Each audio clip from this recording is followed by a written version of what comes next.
Hello, happy Sunday. This is the 2025 Bad Mother Drum Kit Tour. So just going to go over everything, all the drums, what they're made out of, their sizes, where I got them, etc. I guess we'll start over here on the... Well, let me get you a shot of everything. As you can see, it's very symmetrical. Over here, this splash crash ride China and hi-hat is nearly the same as over here, splash crash ride China hi-hat, 2 extra crashes. So you have 4 crashes, 2 rides, 2 splashes, 2 hi-hats, 2 Chinas right there. Everything's very symmetrical. The idea is for just absolute ergonomics. Everything is down to the centimeter, ergonomic, comfortable. It's like playing on butter is the best way I can describe it. I am left-handed first and foremost, so I do have a third ride over here. I just put that up with another 18-inch Wuhan China and the 14-inch flanger stack because I'm left-hand dominant. So we'll go over here. We'll start on the left side then, appropriately, with this 10 by 5.5 deep popcorn snare made by DW. It's an early DW. I got it off Craigslist for $200. I don't know what the wood is, but by the look of it, I'd say it's either birch or maple. Just by the... I don't know if they were even using oak at the time. It's hard to say. But anyways, I want to give a shout out to my buddy Mike, who put a gloss on it because this was originally when I bought it, it just looked like wood. It was very like a plank of wood almost. And now it's got a little sheen, better protected, all that stuff. So thank you, Mike. This snare is a Tama. This is the only drum other than DW on the kit. It's a Tama Rockstar. It's a 13 by 6 deep Japanese mahogany and basswood from my research. And this was my first wooden snare. I got it for $20 in high school. It was a steal. Even then, at the time, that was a really good deal that I got it for. And growing up in band, I was always playing on metal snares, like aluminum snares, aluminum or steel. And I always wanted a wood snare. I thought those were, just the bee's knees. And now, there are times for metal, there are times for wood. It depends on, what you want. Metal has a little twang to it that I really like nowadays. And I tune this low, deep, low, and rattly. And I have a lot of mutes on it. And the snares in the bottom are really, really loose. And the popcorn is a quick pop. I mean, that's, what you get from it. Nice, tight pop. I just recently switched out my 13 by 5.5 cherry mahogany snare, which is my main snare that I use on this kit. It's got a great woody crack. Just a wood crack, no twang at all. And on the opposite spectrum, when I want twang, I have this Golden Boy, is what I call it. The Golden Boy, and that's a 14 by 6.5 deep bell brass, gold-plated DW snare collectors. It's heavy, like literally it weighs like, I want to say 35 pounds or something like that. It's heavy. It sounds amazing. When you tune it, you can tune it from like the really low, and it sounds amazing low, but then you can crank it up really high, and it just sings. You can just do like a solo just on that, turn the snares off. It also has a 5 DW before, I don't know what they're doing now, but in the back, or when I was making this kit, it was only 3 settings. This has 5. So you have the lowest, like medium low, in the middle, medium high, and like a marching snare tightness on your snare. So you have 6 snare drum sounds with this one drum, because you can also just turn it off and play it off, like Danny Carey does a lot. An amazing snare. I was at work. I was working on brass at work, and I just was like, yeah, let's just pull out the old Golden Boy and play on that. So I switched that out. And it's nice to have, different types of snares for just to keep it fun and interesting, and that's what it's about. Just like the popcorn snare, do I need a third snare? No. Is it fun? Yes. Am I doing things I never would have done if I had not got that snare and added 3 of them? You know, I never would have done that stuff. And then I actually saw a video of Steve Smith. He was playing with 3 snares, and I was like, oh, and he almost has the exact same setup too. So I think there is something to it. And people have said like, oh, you could just get an electronic pad and have 100 snares on it. I do not play electronic drums. I tried it. I had a hybrid kit. I did the Dana Carey thing for a little bit. I don't like electronic drums. It's like having an electric car, but a Mustang. A Mustang electric car doesn't make sense. For a muscle car, you want it to roar. And when it comes to drums, it's just acoustic all the way. That's what shakes the walls, what, gets you going. So we'll go with the core kit.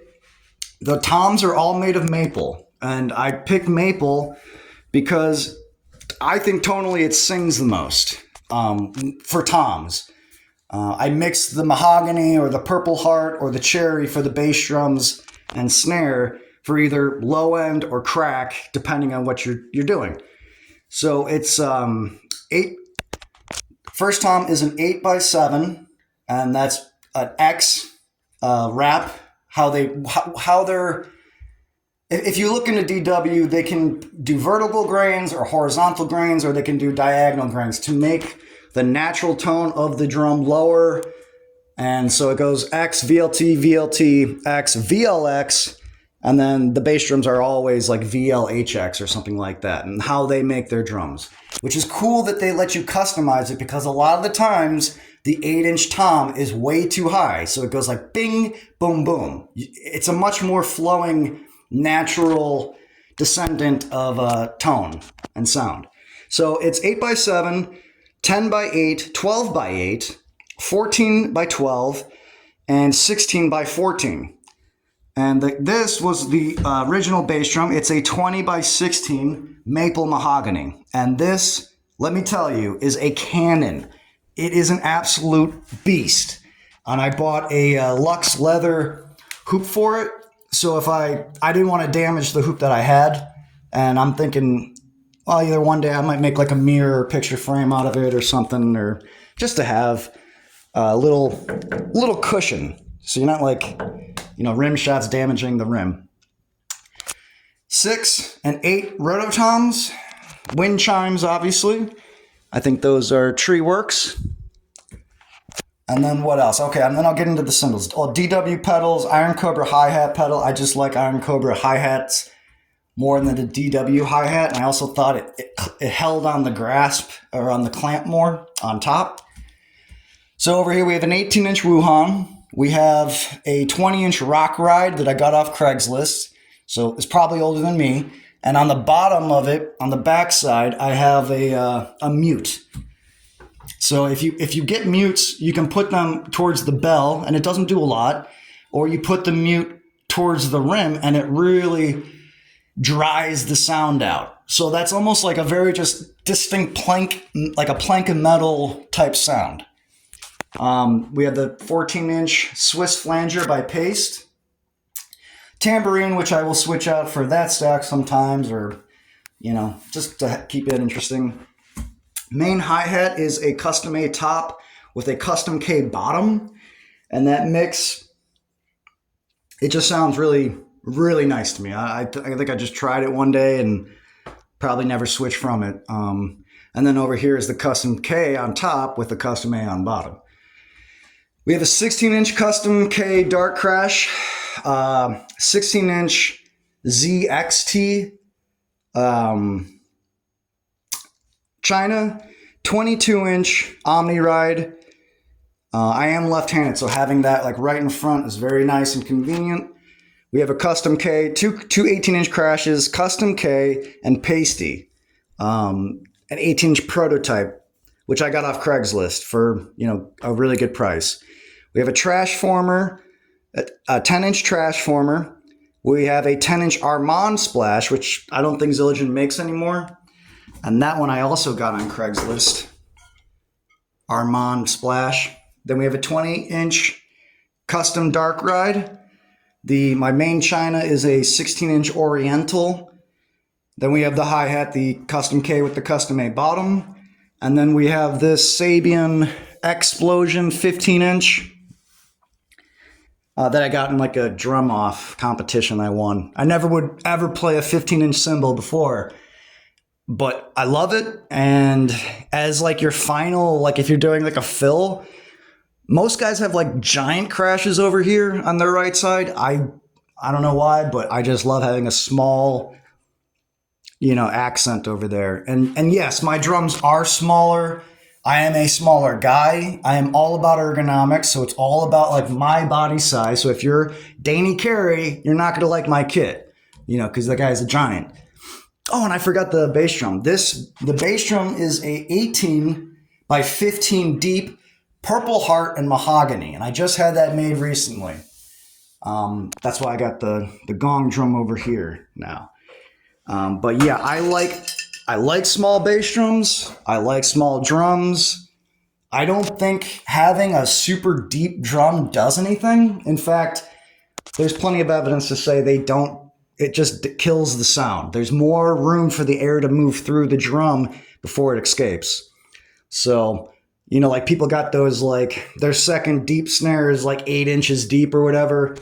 I don't think it does anything. I like 5.5 inch deep. 6.5 is like the deepest probably I'd ever go. If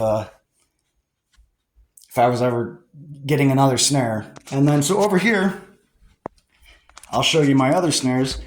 This is the main snare that goes with the kit.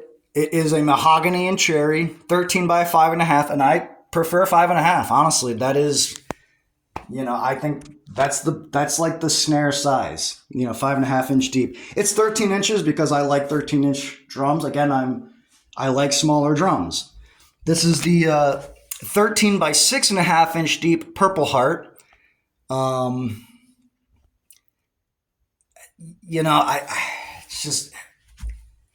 haven't really done a whole lot with it, but it does sound amazing. I'm kind of working my way towards it. But the Purple Heart, I played it at the drum shop I was talking about, and it really, I just, why not? So I got it. I'm starting a little collection. I got 3 main snares, and that's the PDP Piccolo snare that I took the snare wires off, and it's just a timbale. But I'm not using it right now because it's a bit much having 4 snares. I think this is good the way it is. So I'll give you a little bit of the whole way. And yeah, as far as cymbals, Zildjian and Sabian, hands down, and Paiste. I love Paiste crashes because they're so thick and hardy and they don't crack. So I did go from Zildjian to Paiste crashes, and then I got a set and it came with these 2 and I put them up. Instead of having two Paiste crashes, I have a custom K and then the Paiste. And yeah, I don't like Meinl. I don't know what the whole deal is with people love Meinl. I don't get that personally. But to each their own. That's the beauty of drums. And yes, the kit is massive. And no, I don't care. It is a lot of fun to play. It's exhilarating to play. Playing these drums are like playing on butter. And we can't all play 4-piece kits. It would just be a very boring world if we're all just playing a 4-piece jazz kit, which I get. If you're a gigging drummer, I totally understand. That's what I would do if I was gigging. I would bring I might not even bring a rack tom. I might just bring a floor tom, snare, and bass drum, and 2 cymbals. But for home, have fun. Be individual. Do whatever you want. That's the beauty of drums. Danny Carey's got his thing. Neil Peart had his thing. I'm not a big Alex Van Halen fan. I mean, I am, but I'm not like a big Van Halen fan. But I always respect Alex Van Halen's creativity. Of every tour, he had a different kit. He had like the octobans coming out of the bass drum. I don't understand why people got to say like, oh, you don't need all that. Why not? Why not? Why not have fun? That's what it's about. We're here to have fun. Life is too short to give a shit what other people think. This is fun. Playing this kit is how I have fun. This is what I do. So, anyways, yeah, that's pretty good. I think that's a good kit. Tour. Let me see. Let me check my notes in case I'm missing anything.